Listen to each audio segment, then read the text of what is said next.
अस्सलाम वालेकुम दोस्तों, welcome back to our channel find out book. Curiosity. Curiosity का मतलब है दिलचस्पी, जानने की इच्छा।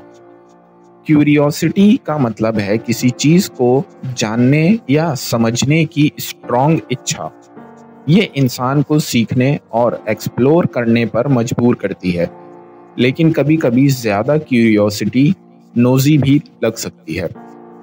Her curiosity about space led her to study astronomy.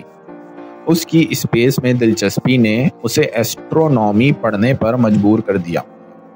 तो दोस्तों, क्यूरियोसिटी का मतलब है जानने की इच्छा या दिलचस्पी जो इंसान को नई चीज़ें सीखने के लिए मोटिवेट करती है।